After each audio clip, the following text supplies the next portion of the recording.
and welcome back to Mythgard. So today I want to give an overview of a really nice deck that I've been playing. It's a feature deck and that's why it's red, because I personally don't have all of the required cards, but I was able to play it since it was featured. Sorry. So this deck is a kind of a combo deck where you will sacrifice your own minions in order to get big minions coming back from the boneyard into the game board, and this makes it really powerful. So I'll go through the cards of the deck. I'll try to explain the mechanics, and then I will show a quick game using the deck. So the path and the power are main cards in the deck. Let me explain the mechanics. The disc of Circadia, it's a really important mechanic for the deck. Please take the time to read and understand exactly what it does. Try to understand it carefully. So you can see that whenever we use the power, in this case the smite, whenever it's light, we discard a card, which is the important mechanic. This is how we remove the cards from our hand into the boneyard. And the second one uses divination,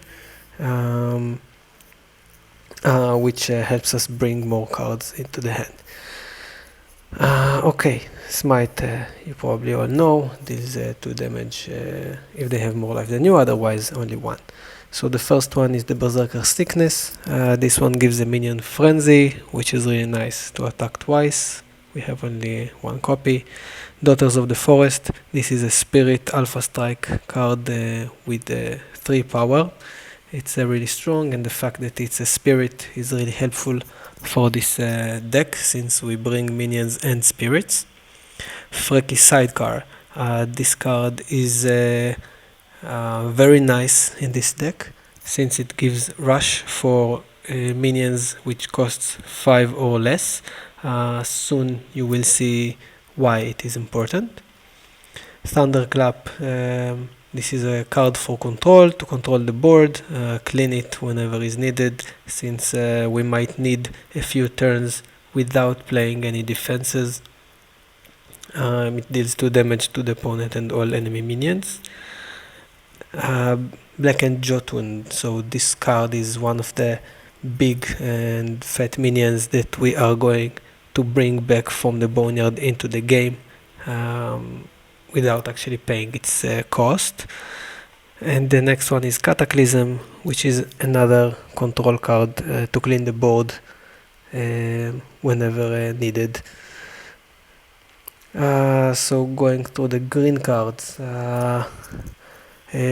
Auspicious Forecast. So this card is very nice. It will put 4x4 Fanatical Phantoms into the boneyard, which we then in turn can bring back into the board game. They are 4x4 tokens which can become bigger, and they are really nice since they are spirits. The Diehard Rennie, this card transforms into a 4x4 Fanatical Phantom again into the boneyard, which we can bring back, and he's really nice for the beginning. He's really nice as a defender, just dies and gives us another phantom in the boneyard. The next one is Wake the Bones. So this card is just a plan B in case we lost the card that we need, and he's in the graveyard, in the boneyard. We can bring it back to our hand. Comrades in Arms. This is an important card. It will bring spirits. Remember spirits, with the cost 3 or less from the boneyard right into the game board, and this is really good for bringing back the next one, which is Hopeless Necromantic. So this card is one of the main mechanic cards for this deck. This one, whenever it dies, it brings back, or it is replaced by the bottom minion of the boneyard, in the boneyard, which is, for example, the Jotun that we've just seen. And now you can actually maybe start to see and understand the combo in this deck, and soon you will see more big cards, more big minions that we are bringing back.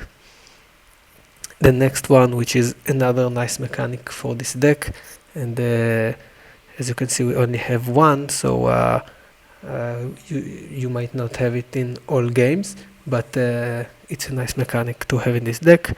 So what it does, it gives all minions you lose 3 life unless you sacrifice this minion, which is super nice, because if your enemy has like 5 minions, he's going to lose 15 health every turn unless he sacrifices his minions. But for us, if we have the Hopeless Necromantic, we can sacrifice it and then get another creature instead, which is super strong. You can also see that the Forge mechanic for this card gives us to choose a minion to avoid a curse. So if we have a big minion already on the board, we can save him from the curse. Next one is a Nameless Poet. It's another card that brings back a spirit minion. This time this is a spirit minion from the bottom of the boneyard, and gives it +2/+2 and warded, which is really nice with the phantoms, as you remember. So they become 6/6 all of a sudden, and as you can see, they cost 1, which can be really helpful with the sidecar. So they are 6/6 rush if brought by the Nameless Poet, for example. Volkov Heavy is yet another big minion, costs 5, getting the Freaky sidecar rush. It's really nice. And the last two are the Charge Stag, which is a very big minion to bring back from the boneyard, which also returns on Awaken. He returns the minion from the boneyard and cannot really take a lot of damage. And the Eco Torso, which is a really big minion, 9/9, which is awesome to bring back. Alright, so let's look at a quick match that I had. I will try to explain how it worked. So as you can see, on the beginning of the game, I've already had a Hopeless Necromantic and the Eco Torso right on the beginning of the game, so I've already had an idea of what I'm going to do, and let's see how it goes. So I burned a green card, and then I played the Draenei just to have something on the board. Alright, so the enemy did not play anything. I burnt the Nameless in order to get another green gem. So at this point, I could put 4 Fanatical Phantoms, but I didn't want to, because the Necromantic brings back the bottom minion, and I wanted to have the torso back. So what I'm going to do now, I'm going to use the power for the disc in order to discard a card, because we are moving to light. So we will discard the card, and then I'm going to discard the torso. Watch this. Alright, torso is going to the boneyard. So next turn, I know that I'm going to play the Hopeless Necromantic. Okay. So at this point, I saw that he dropped the Familiar Sprite, which has 2 attack, and he's Slayer 1, so he definitely can kill my Necromantic, which is really good for me. And that's why I'm not going to kill him using the Draenei. Sidecar is put aside because I can't give rush torso, putting aside the Draenei so he won't kill it by mistake. Okay, so this card is agile, that's why he didn't attack my necromantic. So at this point, what I'm going to do, I'm going to attack and suicide with the necromantic on the sprite, so the torso will be in the game. So as you can see, I already have a torso 9x9 huge creature on turn number 4, which is pretty amazing. At this point, if I was the enemy, I would just concede, but we continued the match. I played the Comrades in Arms in order to bring back the necromantic.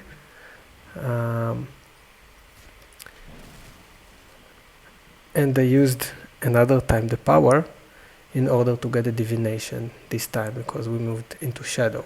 And in the divination I saw that I have a stag, so I really thought, how cool would it be to bring also the stag back into the game from the boneyard, right? So let's see if I was able to do it. Yeah, he removed my Comrades, so I couldn't bring back the Hopeless Necromantic anymore. At this point I used again the power in order to drop the stag, burnt another mana, and played the necromantic. So at this point I thought, okay, I have to use the Hopeless Necromantic in order to get the bottom one, which is another Hopeless Necromantic, and then maybe I can somehow get a short stag. But for the next turn I found another idea.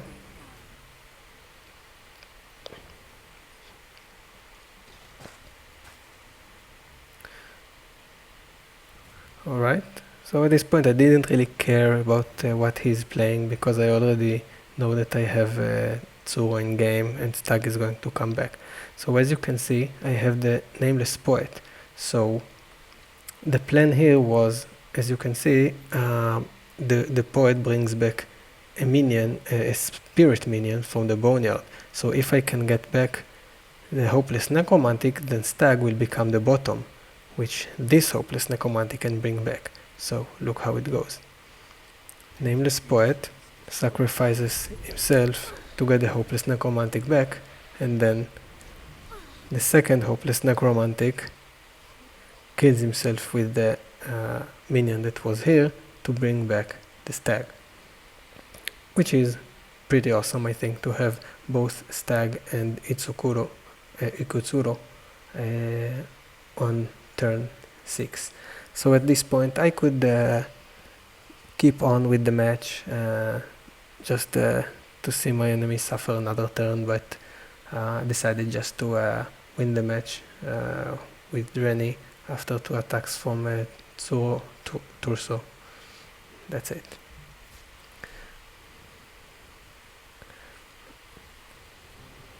And it's a GG.